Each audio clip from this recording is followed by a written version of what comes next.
Hey everyone, it's been a minute, but we are going for some power rankings for Collegiate. So, for those of you that aren't aware, I'm going to spoil my power rankings. I'm going to spoil them by putting them right up here, right now. We've done top 20 teams through here, and I believe we go down to top 30 teams when we go like this. So, this is fun. This is sort of what we'd like to look at. We will go through these. We'll first start out by pointing out sort of where things are right now. Let me go ahead and get one more tab pulled up for this actually. But we'll point out where things are right now. The things that are easy to look at quickly are, of course, ABC. We are heading into the playoffs. Playoffs will be short this time. They are single elimination because it's an abbreviated season, and Blizzard told us that ahead of time when they asked at the end of last season, do we want this one to be an abbreviated Overwatch 2 season or an Overwatch 1 season or what? So we knew there'd have to be some sacrifices, and single elimination, best of 30 or top 32 teams is going to be one of those. Works out. Definitely some interesting seeds here. We'll talk about what I expect, how I expect the bracket to break down, sort of who's going to make it to the semifinals and who's ultimately going to win it, probably at the end. And then we can see, of course, from the Swiss play how things happened here. So I'll be going through these. I think the things that immediately should be talked about first, though, are going to be a couple specific teams slash things that happened coming into this. The first of which is if we take a look at Redbirds, we can see in week 2, they got a perfect 10-0 score, but in week 2, they caught Northwood and Harrisburg. And both of these would usually be considered top 5, top 6 teams. It's pretty normal for the top team in a season to catch some of the other top teams, but usually it happens in week 4. This happening in week 2 really had a pretty interesting impact on the bracket in that it forced some of these really good teams down to take down other teams in weeks 3, in weeks 4 that usually would not be up against, okay, they had the potential to lose to ISU, in week 3 and then lose to Northwood in week 4 sort of things, or Northwood and Harrisburg in week 3 and 4 sort of thing. So that caused some interesting impacts on the ladder, and you'll see that when we compare the sort of final rankings, the seeds here effectively, or what we see here, to how things ended up. But another thing I want to point out is UW, University of Washington. I got no issue with them. I know they're loud on Twitter. I have no issue with them. They've been a good team in the past. Last season, I don't think they were amazing, but they've been solid before then, a top 20 team, that sort of thing. They got the easiest bracket you possibly could have imagined through Swiss play. There are no real teams in their first 5 matches, which is pretty normal for Swiss. I don't have any trouble there. But then they ended up with a 9-1 record. And the only team that's a top 20 team they played against was SCAD, and they lost that match. Toronto, just outside my top 20, okay.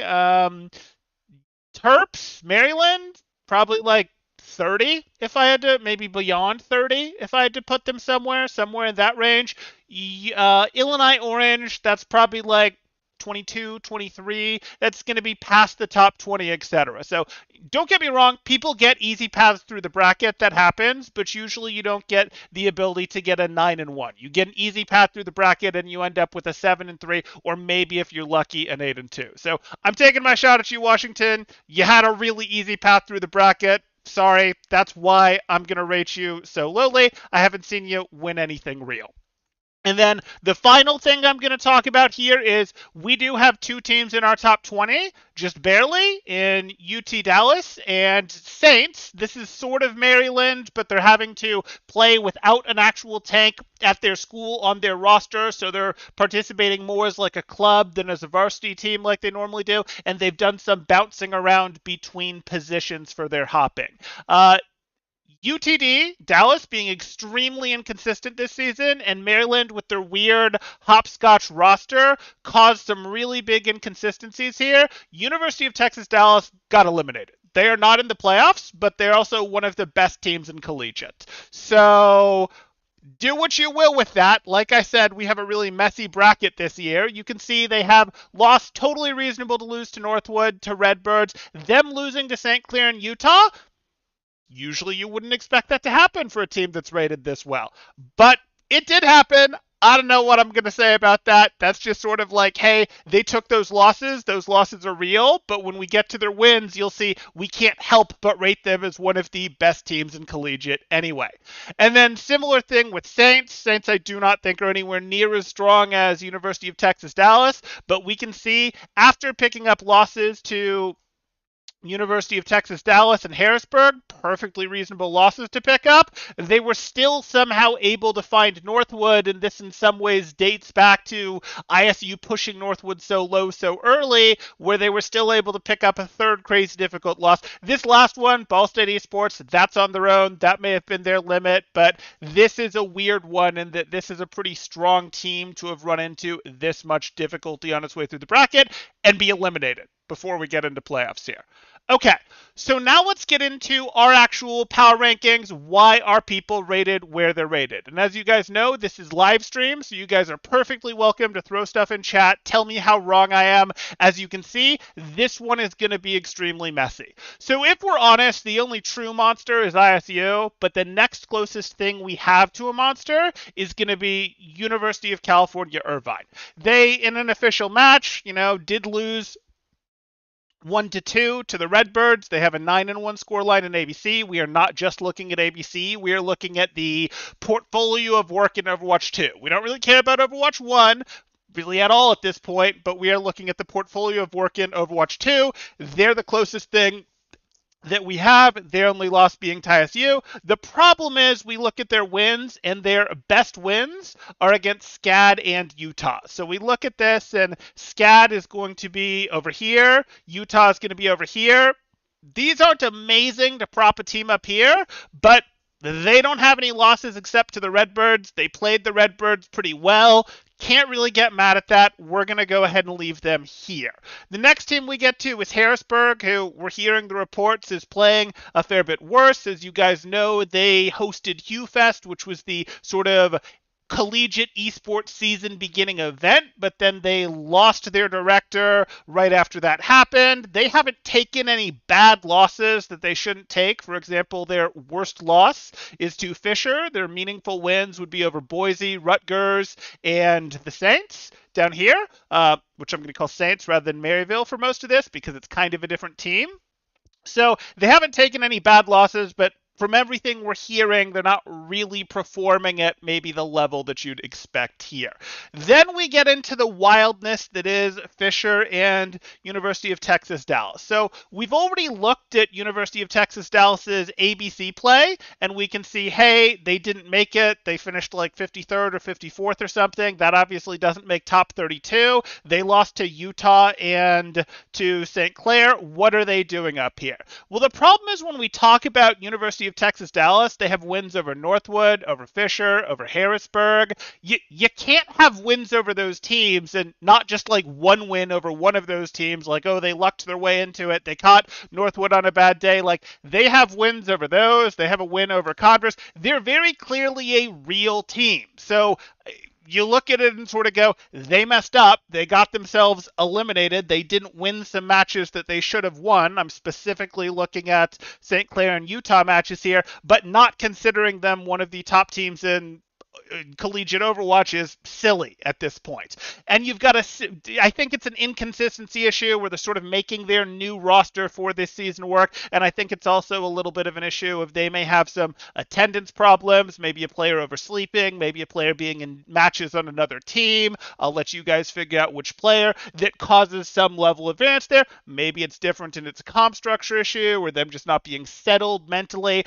but they have a huge level of swing to them for a team. Fisher on paper also has a huge level of swing to them, and that Fisher has given us wins against Harrisburg and Boise, but then their worst loss is to Miami, Ohio down here. And there was something about a power outage that maybe lost them one of those games, but they've had other stuff where they've looked really weak and had near wins over teams that they should have crushed. So what's going on there?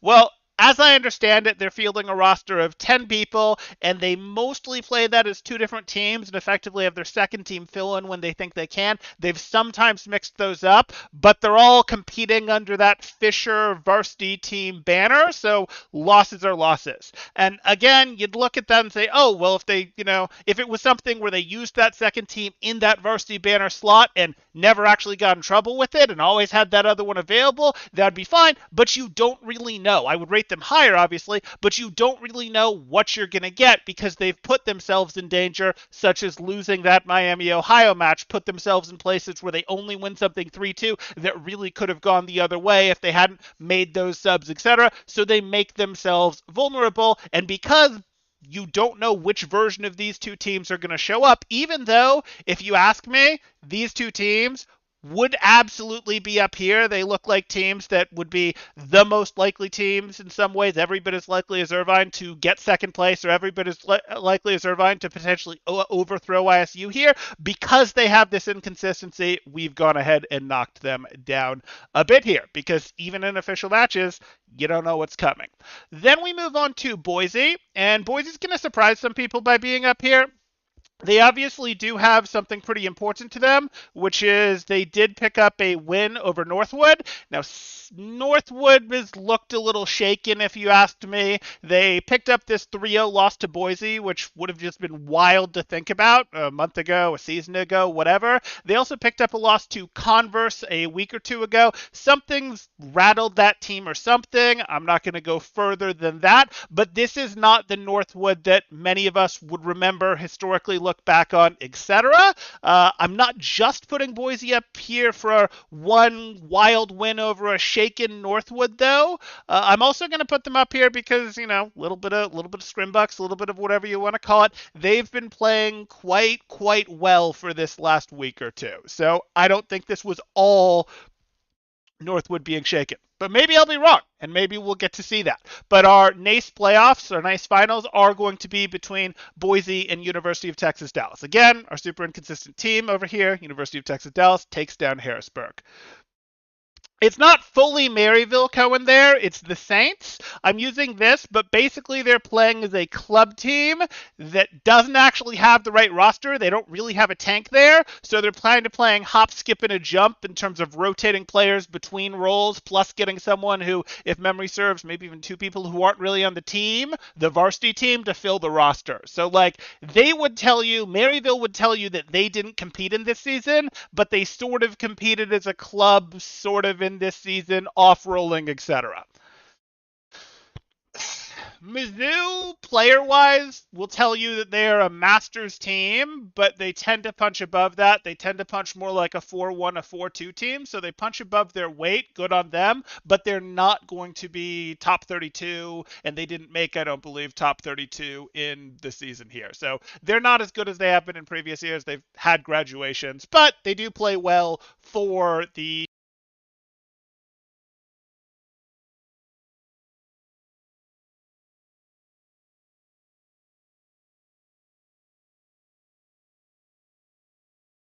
my apologies. They do play well for the level of player that they have there. So that's pretty cool. Okay, then we move on to, we've sort of finished this out. We told you what was going on with Northwood. We're not going to say, exactly what's going on with Northwood, but we told you there in terms of, hey, they took that loss to Boise. They also have that loss to Converse that we're talking about there. So they've had some weird ones, as well as a loss to SCAD. So that looks a little bit vulnerable, but they do have good wins over University of Texas Dallas, a win over Converse as well. They have good wins as well there. So what do you do with this team? This is sort of our area of, do these teams want to perform or not? Really what you would say is, do these teams want to perform or not? Good question. Then we move on to Converse, who is another team who's been a little bit all over the map in Overwatch 2. We can look at them. They've got wins over Northwood, wins over University of Texas Dallas. The problem is these two teams have been a bit inconsistent, so how much do those wins really mean?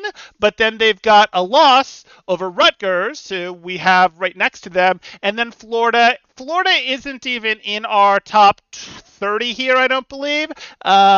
they could probably hang out lower top, like higher 28, 29, something like that. But when we look at this, we do see they certainly didn't make that in ABC in terms of results that they put up there. They really did very well. They sort of peaked at the very beginning of Overwatch 2, made a couple things click, did get that Converse win, like I said, and also were doing quite well in scrims, etc. But have since not continued to improve, fallen off, however you want to put that there. So that loss maybe shouldn't be held against Converse quite as hard as you might think, and that's why they're up here rather than completely fallen off with a loss to Florida there.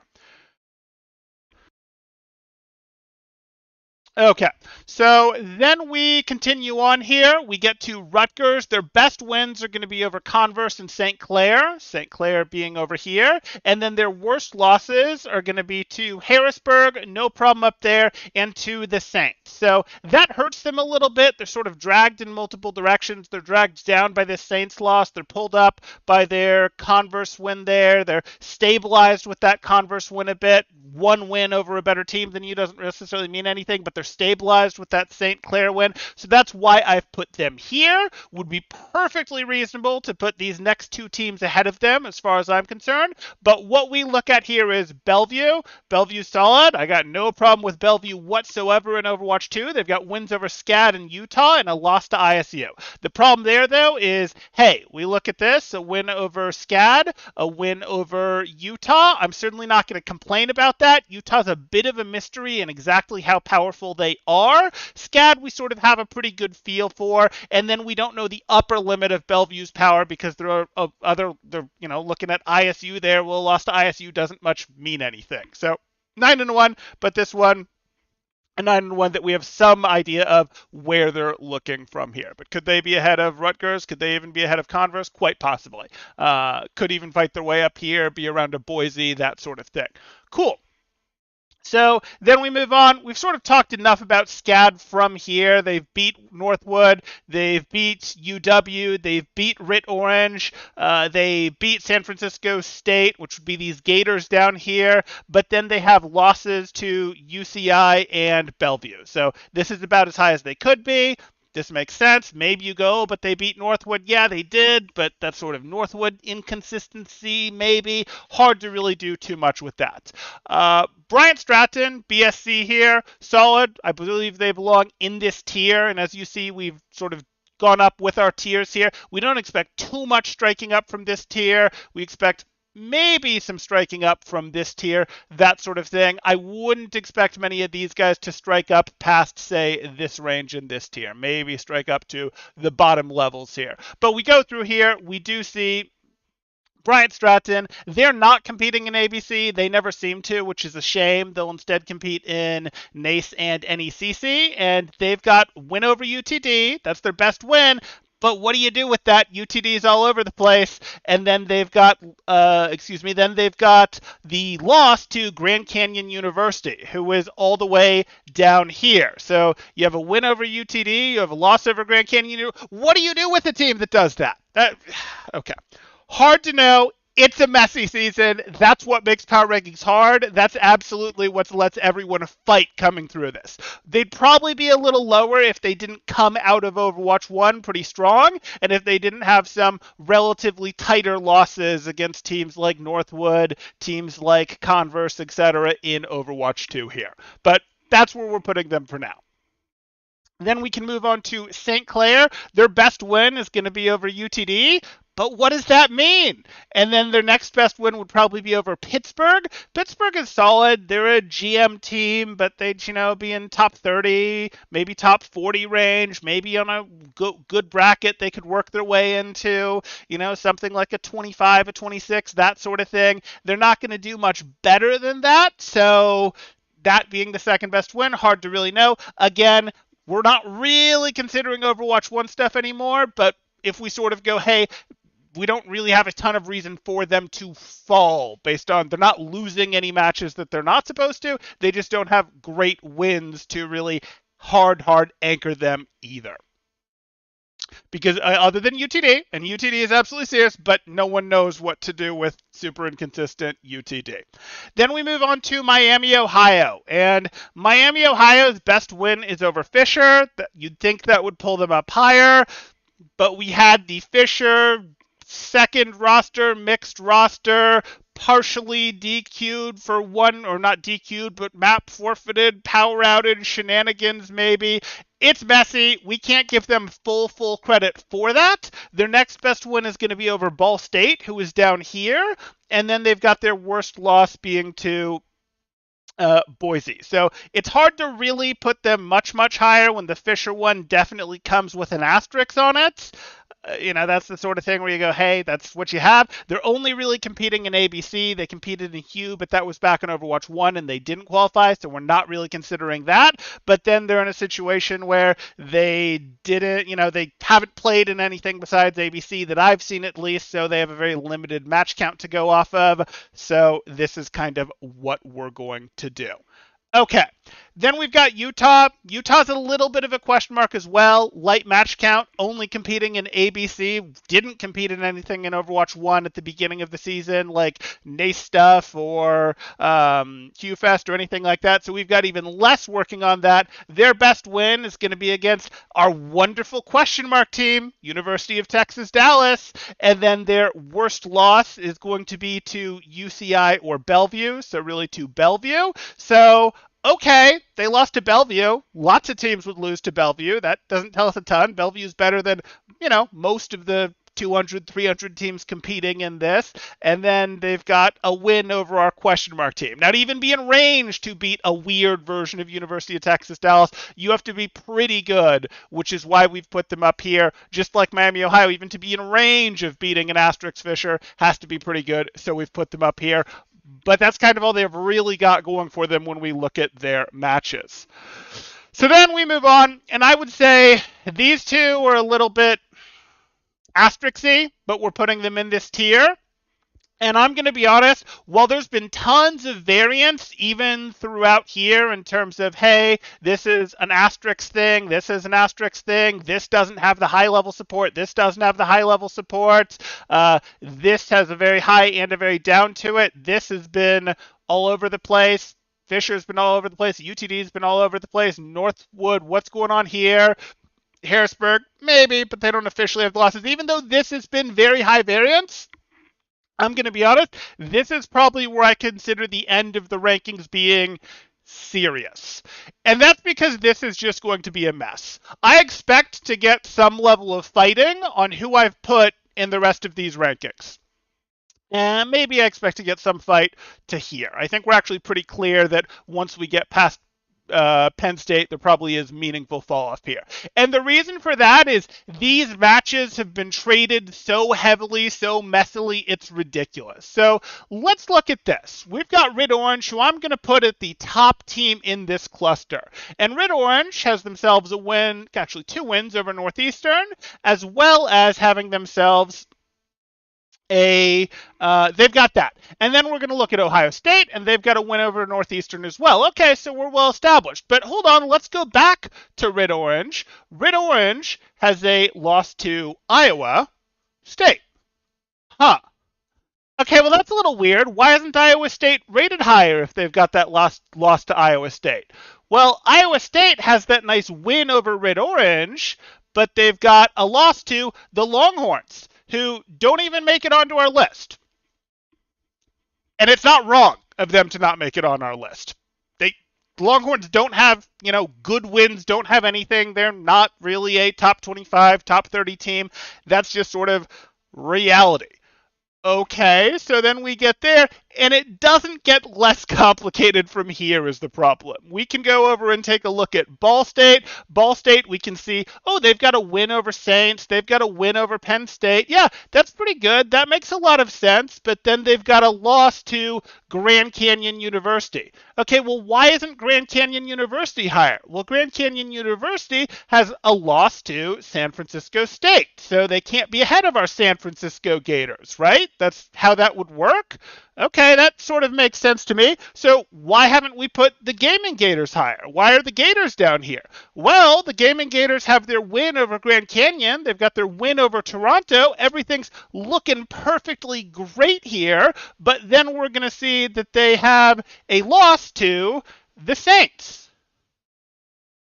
Uh, okay, but the Saints had their the Saints had their loss to Ball State, so they can't go higher here. Okay, this is getting a little confused. You know what? University of Toronto. Let's go check out University of Toronto again. What's going on with them?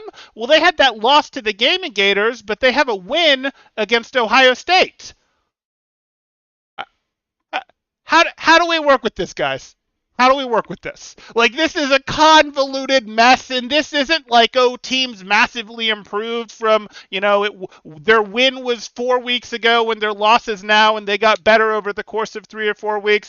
The reality is, when we're dealing with teams roughly in, I'm going to call this caliber, there's just too much go between, and we're sort of on, hey, any given day territory. So I've put what I think kind of makes sense here. Some of you might look at this and go, hey, Northeastern should be lower. I don't care. You can put Northeastern lower. It doesn't matter to me. The reality is this is a super conflated mess of these teams trading wins and losses back and forth, but this is what my power rankings look like. So yeah, so now we're going to move on, if people don't have comments, questions to get in here, on what we would expect our brackets to look like for our playoffs. And we can get through here. We can see nice. These playoffs have basically all happened except for our final match, which will be Boise versus University of Texas Dallas. So, okay, that'll happen. If you asked me to predict on that one, the truth is I'd probably say University of Texas Dallas wins that. But it totally depends what version of UTD shows up. Boise has been playing much better than people would have expected from previous seasons, much better than people would have expected at the beginning of the season for the last week or two, in my opinion.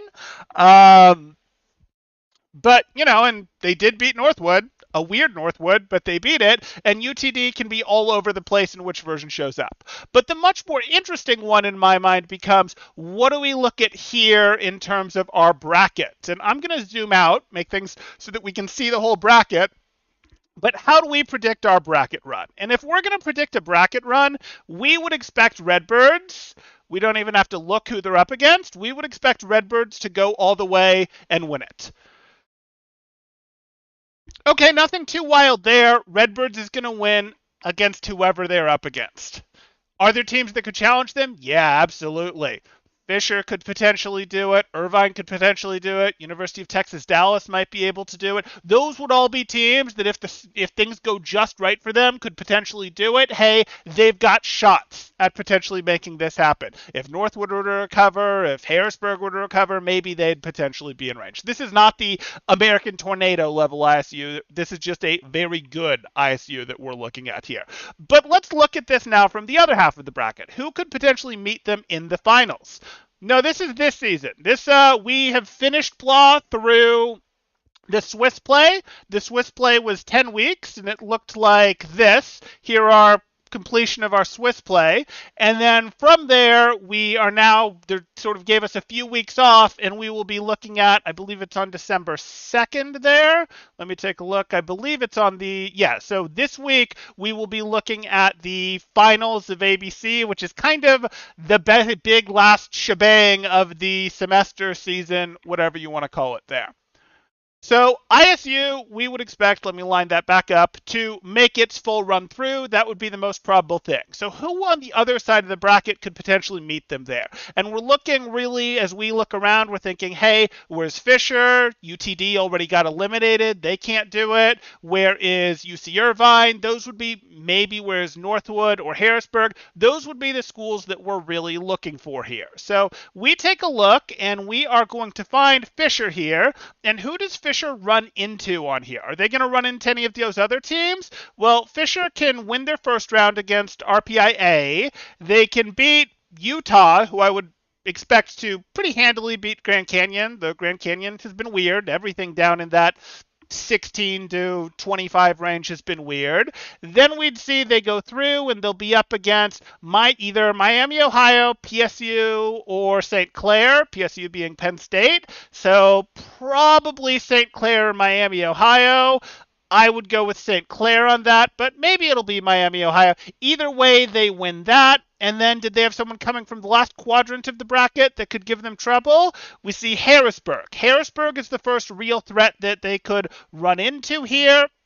I'm going to go ahead and go with Fisher over Harrisburg there. Gaming Gators. Rutgers will beat Gaming Gators. Rutgers would have to prep really, really hard to beat Harrisburg.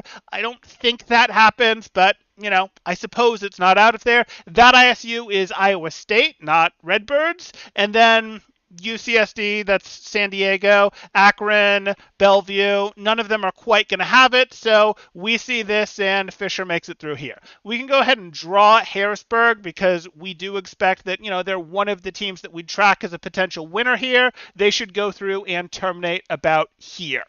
Okay, that makes sense to me. So now we look at, okay, well, what's missing? Who's still here? We'll be looking for, is there a Northwood? Is there an Irvine? Where are they going to get crushed either by each other or by Redbirds? What's missing here? And as we take our look through here, we see Northwood is going to, we'll give them, we could get a different color. Let's give Northwood blue. They're not going to love that, but fine. So Northwood runs into Boise and either gets eliminated by Boise, like they just did in NACE, or makes it through. Are they going to get it together with 1 week? I don't know, honestly. So maybe we should actually be putting Boise through to there. I mean, in theory, Northwood will beat Toronto, but then are they going to beat Boise?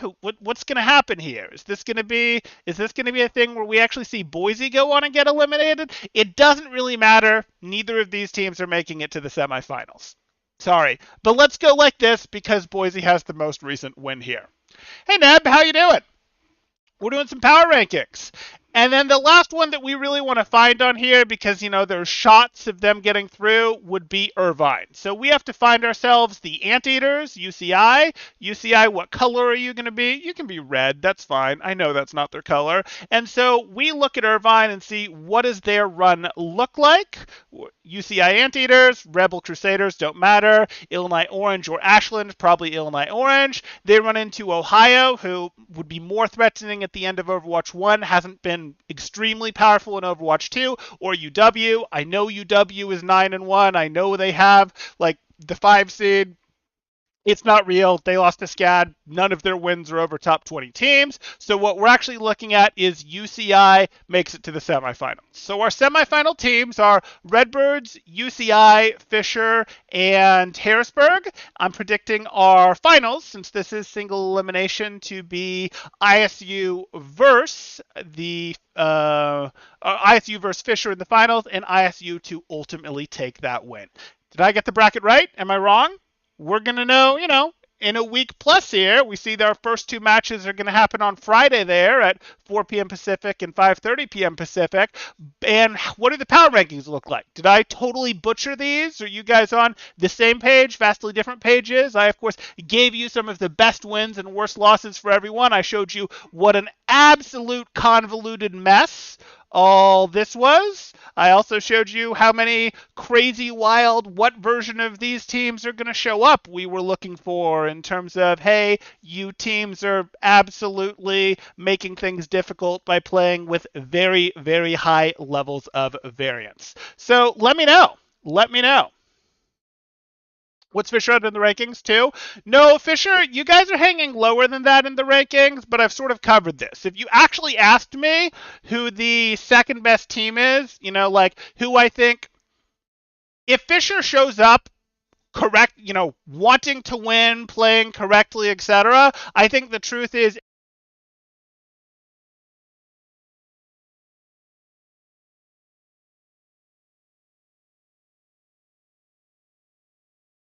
okay, there we go. Sorry about that. I have no idea why that cut out. The truth is, if I had to pick like who potentially has the power to take down ISU, who can potentially do that, let's get a better color than red.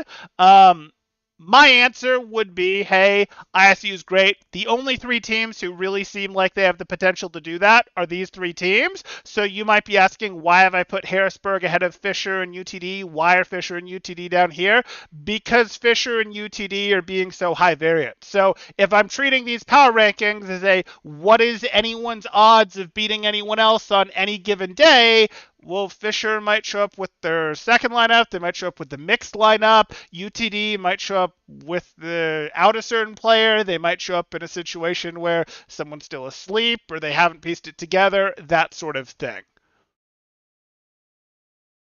I mean, you say when we have our full sub, not full roster, not three subs, and power goes out, but you're fielding your subs in varsity competitions. You're fielding your subs in official matches. They're part of your varsity team, and you're choosing to field them. Like, again, I'll go to Northeastern. We have a 7-man roster, and we use all 7 players, and sometimes we're using players that would not be my preference to start, but the reality is availability means that's the only player that's going to be available to us. That's how sports work.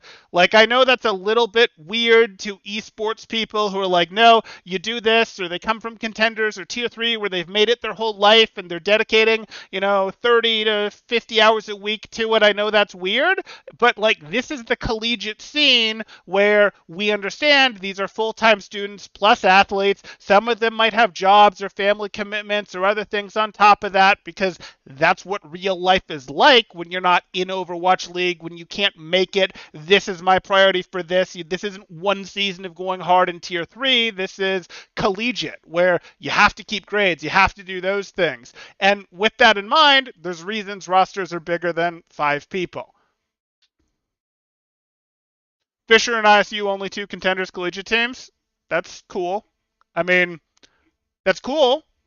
I hear you, but I'm looking at this, and again, I'm sort of pointing out that's how the collegiate ecosystem works. And you're saying those are the only 2 contenders collegiate teams, and that's true, but we know, oh, look, I'm going to find contenders or former contenders players. Oh, look, I can find a former contenders player. Oh, look, I can find a former contenders player. Oh, look, I can find a bunch of contenders or former contenders players. Oh, look, I can find a ton of former contenders players. Like, you know how this works. Yes, you guys did the whole, oh no, we're in contenders now sort of thing, but you know how this all works. Yes, I do think Fisher is one of the teams that could potentially win this all.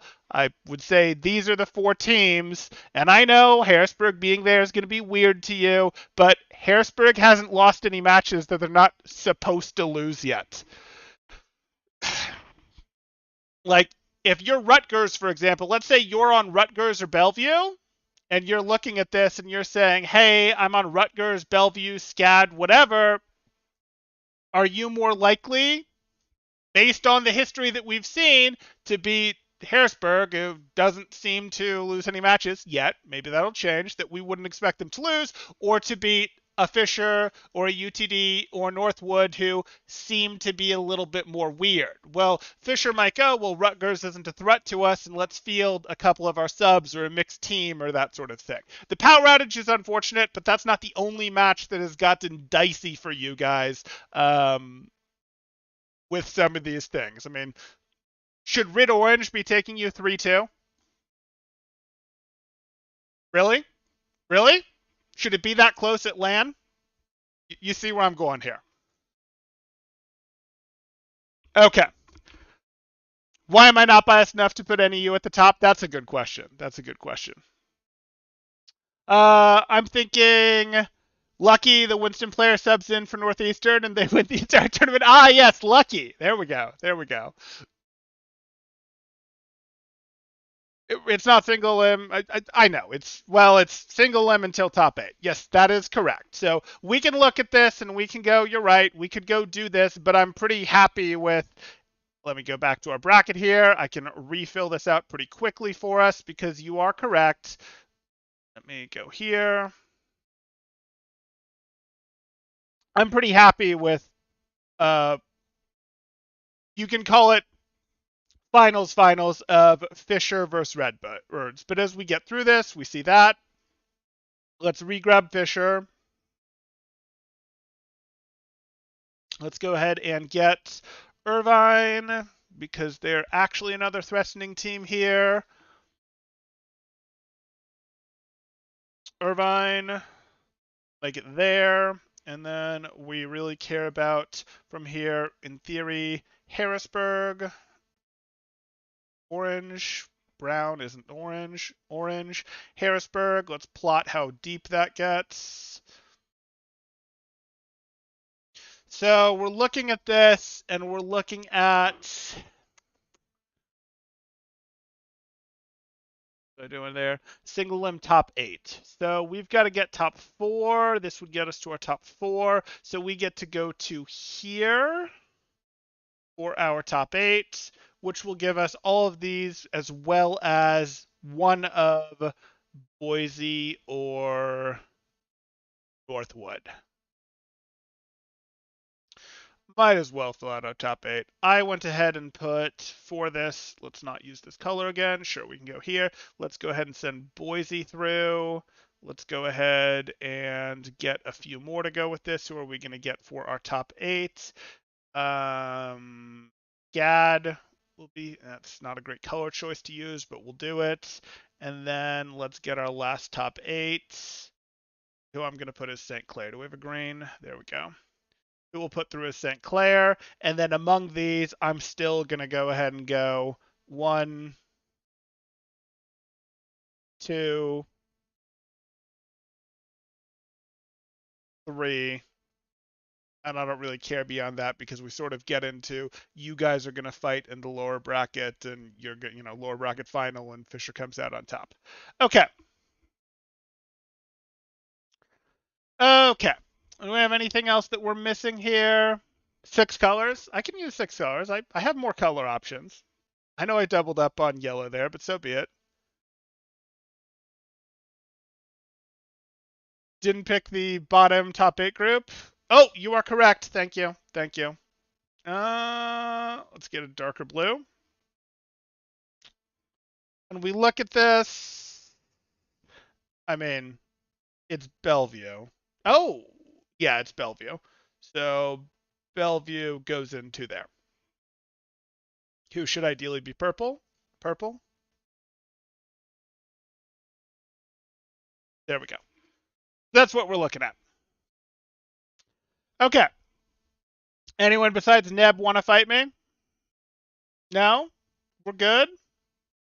Okay, we're at 40 minutes. That's perfectly reasonable for us to be good. That was a longer one, but we hadn't done one all season. So yeah, let me know in the comments down below what you thought. If you're enjoying the content, be sure to drop a like, consider subscribing for more. Just making sure you didn't have any spice and pick someone other than Bellevue. Fair enough, Jake. Fair enough. Okay. I'll see you guys in the next one. Thanks. Temporal out.